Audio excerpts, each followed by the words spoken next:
so y'all better curb. I got big dreams, you walk talk, when I walk, that's that big drip. When I slide, they go block, now they pissed off. Like I really give a I got big sauce, so y'all better catch up. Welcome, man. We are back cracking for another one, man. We on the road today, man. And we got the diddler, man. It's been going down. I don't know if y'all been keeping up with the trial or whatever. I haven't really been, reacting to it a lot, but we're gonna react to it today, man. So shout out to the shout out, man. Shout out to the shout out, man. It's getting ugly in court. It's a 30-day trial, and the information that been coming out. Oh my God. Yeah, bro, this is crazy. It's all bad. Now, I know y'all been seeing this nigga Diddy is crazy. Damn! This nigga was putting milk, if you know what I mean, he was putting other men's milk on, rubbing it in on his skin. What do you mean by that? Now, which mean what I mean? Y'all, if y'all never know what I mean, then you know what I mean. God damn.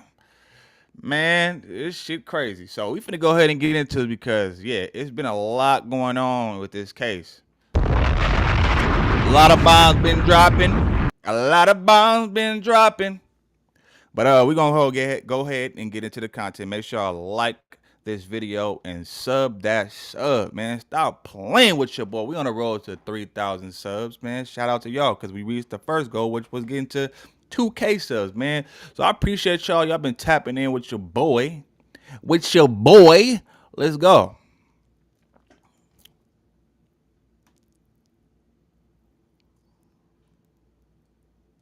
It's currently day 6 of this Diddy trial, and there's a recurring theme here. The prosecutor is doing a very bad job at preparing their witnesses because there's not one witness for the state that took that stand and left the stand looking credible. They all got washed. And today was no different. Diddy K member Dawn Richard, who currently has a separate lawsuit out against Diddy herself, took the stand today at the Diddy trial. Now, she took the stand because she's a former Diddy employee. She's been around Diddy and a lot of women, including Cassie.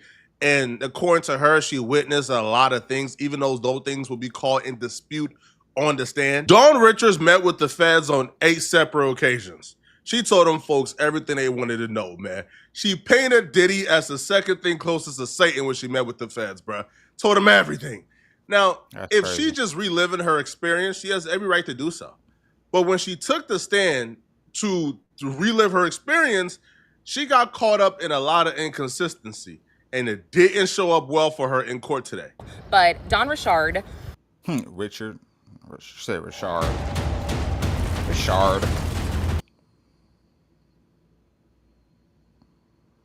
Let's go.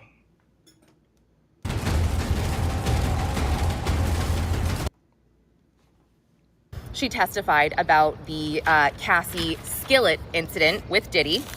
And she said that after she witnessed this, that both Diddy and Harve Pierre, they kind of threatened her at 2 different times. And one of the last things Diddy had said to her, according to Don Richard, was, if you tell, people go missing. And during the cross-examination, which was done by Diddy's female attorney, Nicole Westmoreland, and I thought she was effective, but she was a little nervous seeming at first. That's just my opinion. She forgot to say objection, but I mean, again, that's just why I kind of thought she was nervous. But she pointed out that about 7 of Don Richard's prior conversations with the government, she left that part out, the whole people go missing part. And Don Richard would get this transcript, she would look at it and be like, I mean, I don't know, like there was a note taker there, but I don't know why that I didn't say it. She admitted that her memory has changed throughout the years. And then she met with the feds on 8 different occasions, not 7. She made a little error there, but nonetheless, it don't matter. 8 different occasions where they're asking you, what did Diddy do? What's your experience with Diddy? Tell us all the horrible things Diddy have done to you. You don't mention, oh, he threatened that people go missing, that he will get you out of, he will kill you. You don't bring that up. Now, she claims it's because of trauma. All right, she's a victim, trauma brain. But don't the memory gets worse, not better as the year goes on? So like a year ago or 6 months ago, when they met with you eight different times, you couldn't recall. Now, all of a sudden, when it's time to take the stand, you recall, man, get out of here, bruh. Get out of here. Now, the skillet incident that she's referring to is actually like her claiming that she's seen Diddy hit Cassie with a skillet, but then like her recollection of this skillet like incident, she done gave like 4 different stories regarding this skillet incident. So she discredited herself right then and there, bruh, because stick with a story. The skillet egg incident. Cassie was cooling the eggs. This is her testimony. Diddy was yelling. He attempted, pay attention, to hit her in the head. Cassie dropped down to a fetal position. Not the first time you spoke about the egg incident, is it? Dawn was very soft-spoken. It was hard to understand her. She said so it was like you heard a pan hit the wall, but you didn't see it. Now, she met with the feds on October 1st, 2024, and basically they are trying to say she heard it, but maybe didn't see it. She told the feds Diddy did hit her, but attempted and actually hitting her are 2 different things. Now, here is when Dawn gets cross-examined.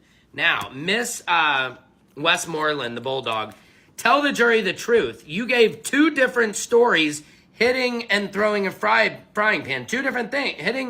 Hitting and throwing a frying pan are 2 different things. In another statement, she said Combs actually threw the eggs and then sat the pan back down. So she's totally discrediting her story. Diddy hit her. Those aren't variations of the same story. Those are 3 different stories. Throwing eggs at somebody, it's still disrespectful, but it's harmless. And then setting the pan down after you throw the eggs. Throwing a skillet at somebody is dangerous. Yeah, exactly. Now, taking the pan and hitting somebody with the skillet is completely different as well. I believe a lot of these people, man, they're just getting deals and they're just coming to court telling the feds what the feds want to hear, bro. She probably told one story, the story wasn't violent enough, so she told another story on like the 6th meetup. Because a lot of these people understand this is a RICO. Diddy is facing a racketeering charge. Diddy is the only man who's the only defendant on a racketeering case. A racketeering case means you run a criminal organization. You're supposed to have co-conspirators. Who's the co-conspirators? Yeah, that's the thing I don't get. Like, how is he in a RICO by himself? I've never heard of a RICO being just one person. A RICO is supposed to be multiple parties involved. So I don't understand how, and maybe the powers that be really just want Diddy, wanted him that bad. He really must have pissed off the wrong person because they just want him. And you can't, like, where there's smoke, there's fire, you know what I mean? So it had to be way more people and participants involved in all this shit. You can't just do all this stuff by yourself, bro. Come on now. I don't give a damn what nobody say. There were people involved, bro. Let's go. All the people you see taking that stand and testifying, they're the co-conspirators. They're the people who help Diddy run the criminal organization the feds is claiming Diddy and ran. They all get immunity. Dawn That's Richards, crazy. Cassie, those people, they helped Diddy run that criminal organization. They recruited the mill escorts. They was assistants. They were there. They helped Diddy cover up a lot of things according to the feds. So a lot of these people can't really be considered credible because they're only telling the feds what they got to tell the feds, man, so they don't get included in this RICO. They also called her out, the defense called her out on another, statement from her civil lawsuit where she had described Diddy pulling Cassie out of a car by the hair and dragging her onto the grass, and a lot of people saw. And Dawn Richard said, oh no, that was something that my lawyers, they messed up on. It was a miscommunication, excuse me. And then the government got, during their redirect, to say, well, you were actually thinking of another violent incident, so it wasn't completely made up.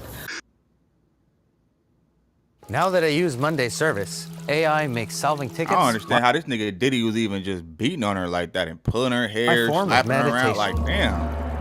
Monday service I is don't a understand how ticketing. men can do that, bro. Who's a I don't understand how a nigga could actually want to put his hand. I can understand how a nigga would want to put their hands on a woman because, you know, some of these women out here really be masculine and be trying to like demasculate you and getting at you crazy like they a man, you know, so they'll provoke you. But somebody, well, we don't know her Cassie personally, so we can't really say that. But even then though, like I don't believe in men putting their hands on women, bro. They're so fragile. A man can slap a woman the wrong way and break her neck. That's how fragile a woman is, bro. So it's just like, you know, nah, bro. Have that energy for another man. The women ain't like women are like, yeah, nah, bro. I just don't understand like what this nigga done witnessed in his life that that traumatized him and made him like this way. Cause he had to see this type of shit growing up. I'm almost certain. You don't just develop these habits out of nowhere. So something happened in his childhood, and yeah, man, it didn't turn this nigga into a demon. Let's go. allowing these people on the stand? You filed a lawsuit where you told the feds this as well, but you also put it in the lawsuit. There's an elaborate story of Diddy pulling Cassie from out the van, Diddy violating Cassie, doing this thing, right, whooping on her. And then you take the stand and say, oh, no, my lawyers misheard me. Bro, I don't know where my lawyers got that from. That's not true. Shouldn't there be consequences for this? Shouldn't there be repercussions for this? Adding to these stories to destroy this man's reputation and name should be a crime, especially if you're just lying about it. Now, we've seen the Cassie video, so a lot of us don't really need much more information Yeah, he to did that on decide his own. I was if about to Diddy say. really put his hands on Cassie or not, because he did. He put hands on Cassie. We know this, He bro. put hands and But feet. that's bad enough. Adding all the cap on top of that, bruh, to me, that's just nasty and that's just foul. We seen what Diddy did to Cassie. To me, that should be enough. He should go to jail for putting his hands on a woman. We all agree. But adding on and like compiling a bunch of cap on top of the truth is nasty work. Now, they even like approached her about a story she told where she claims that Diddy did something in front of a camera crew, in front of a lot of people, but somehow only she had the recollection of this, and the footage don't exist of this incident, even though it was done in front of a camera crew and dozens of people. Now, Don Richard, we're picking up now at the Grand Central Festival, right? Like I mentioned earlier, where Diddy had allegedly punched Cassie in the face right before they went on to perform. They all wore sunglasses. Miss Westmoreland, the Bulldog, says, why wasn't it on video? She said there was a film crew filming their entire time. You made an allegation that he punched her. Why not on video? All day at the festival, assault happened in a bathroom, she said, not filmed. So the incident you witnessed, you were not, nobody was alone. There was cameras everywhere. So they're saying, how does a camera not pick up anywhere where Cassie, we can see her injuries? Miss Harper was there in the car and in the restaurant. I don't know why Miss Harper is not testified. Maybe she's scared. Why didn't Miss Harper say anything and corroborate her story? That's my question. She didn't tell the government about the pun-puns. In 8 interviews, government didn't ask you about pun-puns. And What the fuck is a pum-pum? Somebody tell me in the comments. I don't know what that is. And also, did you ever see him pull out a pun-pun or wave it around? Oh. Did you ever see him threatening anybody with a pun-pun? She said no Okay, I and know no what it to is. that. Again, discrediting Don Richard. This is the build of Diddy's team, and it gets stronger. And maybe a lot of these people ain't come forward because they scared of Diddy, man. You gotta understand, this nigga had power, bro. Over 6 foot tall, had a very This nigga had power. He was tapped in with damn near politicians and stuff, bro. Like, come on now. Like, he was, yeah. large elephant nose. So then I decided. After she goes through all the incidents, all the trauma that Diddy allegedly caused her, how distraught and destroyed her life was at the hands of Diddy, how Diddy was so powerful and had a grip on her life, how she wanted to leave the grip of Diddy and just wanted to be safe. After documenting all of that in her testimony, all right, Diddy team, first off, they debunked everything, all right? They debunked a lot of the cap, poke a lot of inconsistency, just made her look crazy. And then what really capped it off, by the way, right? Like what really like made her look crazy was after she went through all the trauma Diddy caused her, the defense said, hold on, bruh. So you mean to tell me this man is this horrible, he did all these bad things to you, but wasn't you just calling his phone asking for a job? What are we doing here? Let's see what else. God. That's crazy. So Dawn Richard talked about how, she worked with Diddy from 2004 to 2009 with Danny Kane, and then 2009 to 2011 on the Dirty Money Group.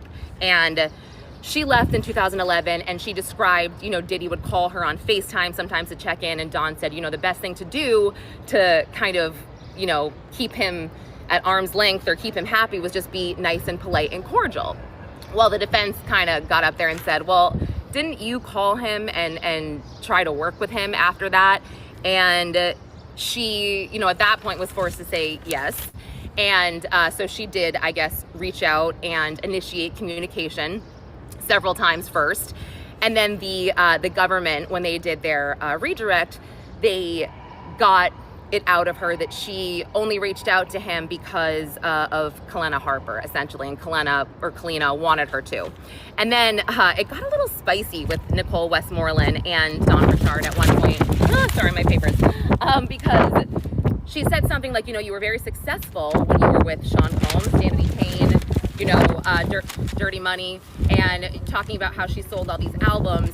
And she alluded to the fact, and she actually said the words, no offense, but you haven't sold nearly as many albums since then. It's the same pattern we've seen with Cassie, where they showed at Kim Porter's memorial in 2018, months before she got married to her now husband, but she was dating and she was a fiance at the time.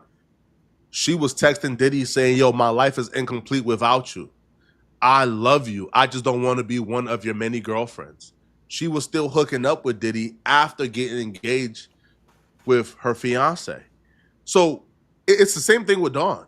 Like Cassie, documenting all this trauma, documenting how you wanted to get away from him, but you couldn't get away from him because he had a grip on your life.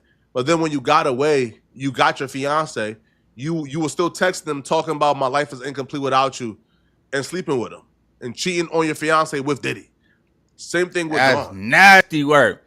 This shit is starting to look like abusive relationships. Like, when they get away, or toxic relationships. I don't even say it because it's abusive on both sides. Like, golly, that don't look good, man. Like, how do you say you fear this man? You need to get away from him. Then when you get away from him, you try to go back to him. And I know a lot of women gonna be in the comments. Maybe they were scared. No, bro. If I was a woman and I was dealing with somebody that's like very toxic and aggressive and just a whole demon, if I get away from that nigga, I don't want no parts of nothing. I don't give a damn about the money, the security, whatever, the lifestyle. Forget all that. I'm out. I figure it out. Like, peace of mind these days is worth way more than money. I'm gonna just say that. Again, even though it was not a sexual relationship, she claims that Diddy caused this much trauma in her life. She was so distraught without him, blah, blah. She left him. She was doing her own thing. She was on her own. But when them records ain't selling, she ain't getting booked for no tours like that. Them deals ain't coming in. He probably she got to go back to a regular 9 to 5. Now she calling Diddy asking for a job, asking, yo, can I be a part of the team again? Why you want to be a part of the team again? You said, yo, this team caused you so much drama and so much trauma. Why do you want to rejoin the team? It can't be, bro. It cannot be both ways, bro. It can't be this man was such a monster and traumatized me to, yo, I want to work with him and get his money. Listen, yo, there's not enough money in the world that can make me tolerate and work for somebody who will put me through the things that they're claiming Diddy put them through. Exactly. I'm sorry, bruh. I can't do it. Exactly. And even though that don't completely disqualify what they're saying, that don't completely discredit what they're saying, It don't look good. we still have to ask these questions like, what's going on here, bruh? Now, I'm still waiting for a witness to take that stay incredible and leave the stay incredible, bruh. So far, we don't got not one, okay? Y'all let me know in the comment section.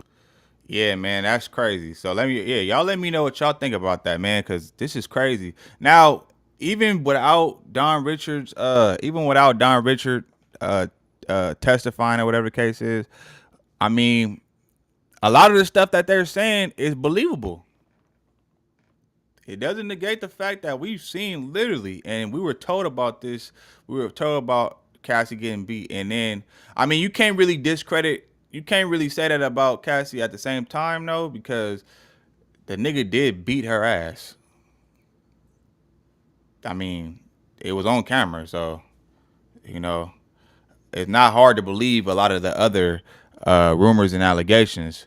Yeah, man, so we're going to leave it right there. Y'all let me know what y'all think in the comments. Make sure you go ahead and like this video on your way out, and I'm going to holler at y'all next time, man. I'm gone. Every day it's like I feel more pressure, give more effort. Bill steady rolling in the due day crept up. Feel like I'm next up, life gon' test ya. My range close, aim, know the boy a heavy stepper. Things change, rearrange, ain't no crime body. Heart is weaving through the smoke, got my vision cloudy. Heavy stress on my brain, ain't no way around it.